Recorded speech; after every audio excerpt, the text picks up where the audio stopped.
2023 के आखिर में होगा बड़ा धमाका। 2023 में विपक्ष एकता को लगेगा झटका। 2023 में ममता दीदी की भविष्यवाणी होगी सत्य। देखिए सिर्फ धर्म ज्ञान पर।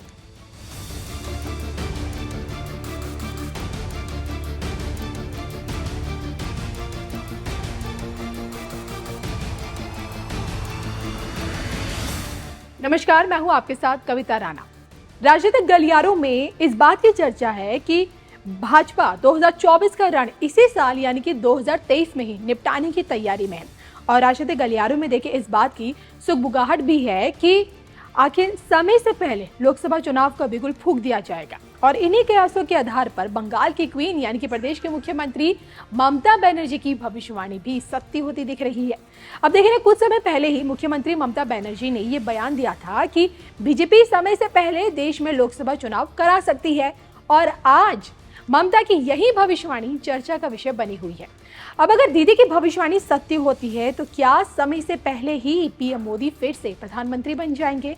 क्या 24 से जुड़ी श्री संबेता अशोका जी की भविष्यवाणी 2023 में ही सत्य हो जाएगी? और इस पर देखिए धर्म ज्ञान पर हमारी ये खास रिपोर्ट।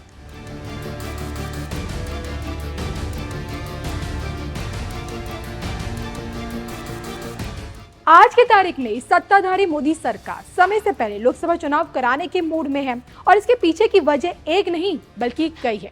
वजह नंबर 1, भारत की मौजूदा अच्छी अर्थव्यवस्था। इस समय देखिए देश की अर्थव्यवस्था अच्छा प्रदर्शन कर रही है, जिसका फायदा बीजेपी चुनाव में उठाने की भरपूर कोशिश में है।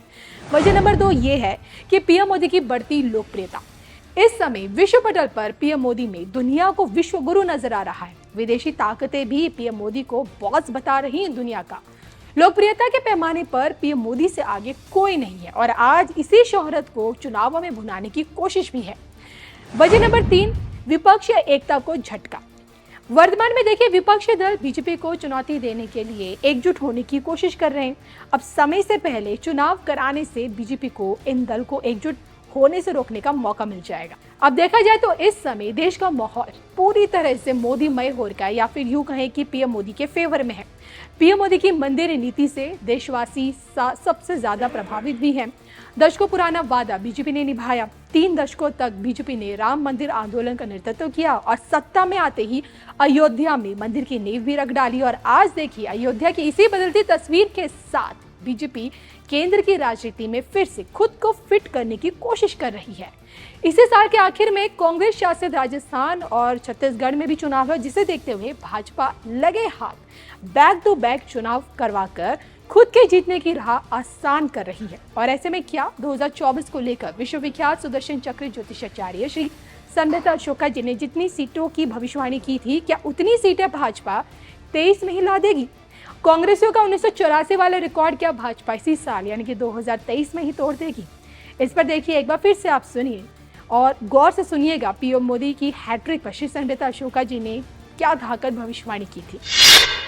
भारत की मौजूदा राजनीति को देखते हुए आज का सबसे बड़ा सवाल ये है कि क्या मोदी की जीत की हैट्रिक यूपीए के 1984 वाले रिकॉर्ड को तोड़ पाएगी? नमस्कार, मैं हूं आपके साथ कविता राणा और आज मेरे साथ मौजूद हैं विश्वविख्यात सुदर्शन चक्र ज्योतिषाचार्य श्री संबेता अशोका जी। आपका स्वागत है। नमस्कार। मैं अपने दर्शकों को याद दिला दूं, श्री संबेता अशोका जी ने ही 2012 में ये बता दिया था कि 14 में मोदी जी जीत के आने वाले हैं और सीटें भी बता दी थी 279, उसके आसपास ही भाजपा जीत पाई थी 282। 19 की भविष्यवाणी इन्होंने 2016 में ही कर दी थी और जो सीटों का जो आंकड़ा इन्होंने दिया था तकरीबन वहीं बैठा।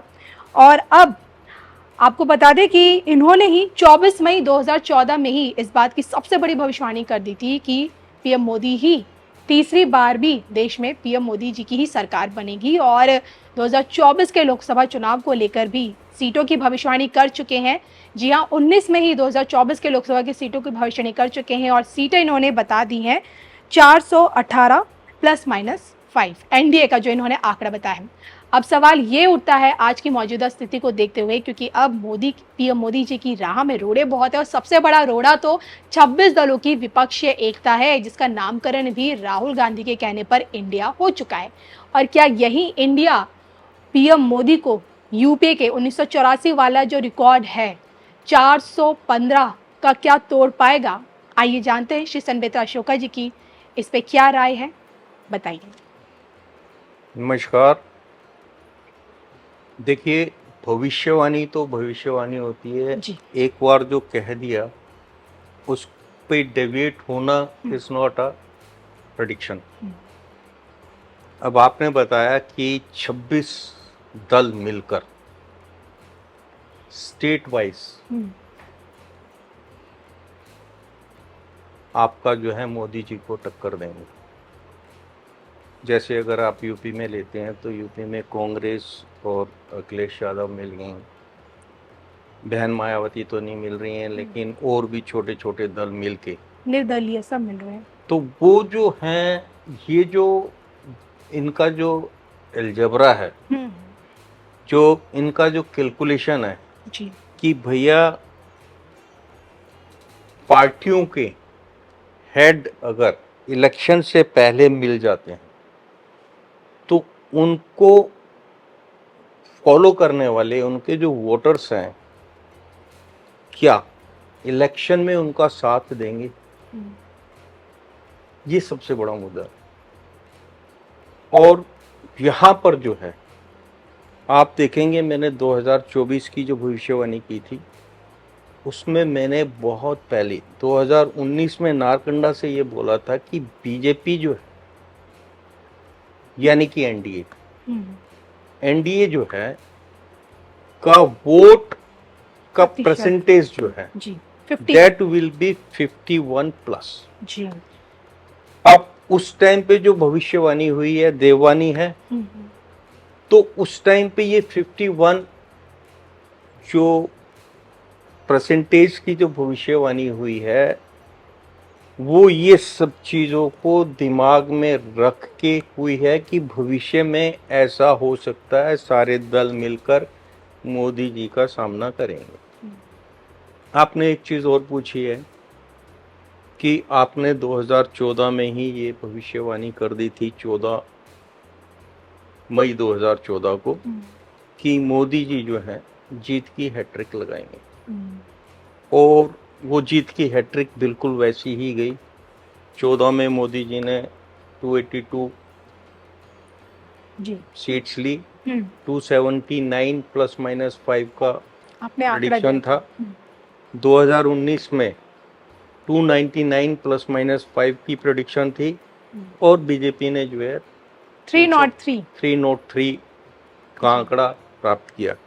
लेकिन 2019 के लिए जो भविष्यवाणी हुई है दैट इज ना भूतो ना भविष्यति। जो आपका 1984 का जो इलेक्शन का जो माहौल था, उस माहौल में जो है 414 सीट तो कांग्रेस ने ली, जिसमें आपका जो है एक तरफ खालिस्तान था, खालिस्तान का मुद्दा था। सबसे बड़ी जो सामने जो समस्या थी वो थी राष्ट्रवाद की।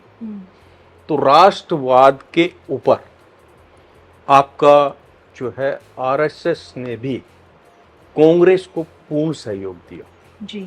जिसका मतलब ये हुआ कि जिसका रिजल्ट ये है कि कांग्रेस ने 414 सीट्स ली।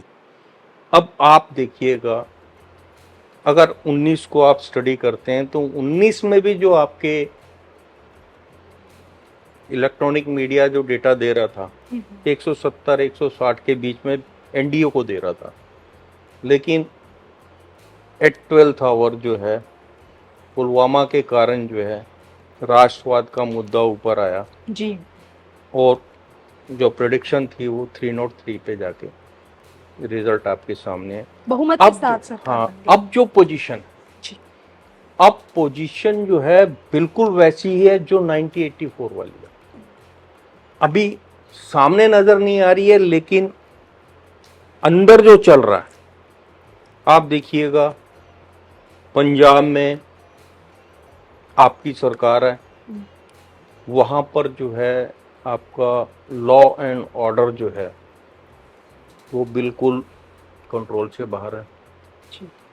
राजस्थान में भी आप देखिएगा क्या पोजीशन है। बॉर्डर स्टेट जितनी है वहां पर किसी ना किसी तरीके से आपके जो असामाजिक तत्व हैं वो ये शो करना चाहते हैं कि इंडिया इज नॉट स्टेबल, जैसा उन्होंने 1984 में किया था। देखिए वर्तमान में जो पोजीशन है वो उसी तरफ को जा रही है। पंजाब में अमृतपाल सिंह ने आपके आते ही खालिस्तान का झंडा उठा लिया था जी। और पंजाब को बहुत डिस्टर्ब करने की कोशिश की। ये तो आपके हमारे जो देश के गृह मंत्री हैं उनके प्रोएक्टिव डिसीजन से जो वो मूवमेंट थी वो जो है शांत हुई। इसी तरीके से अभी मणिपुर में आप देख रहे हैं, अभी जो मेवात में हुआ है, तो ये सारी चीज़ें बिल्कुल उसी तरफ ले जा रही है कि अब जो है राष्ट्रवादी ताकतों को इकट्ठा होना बहुत जरूरी है।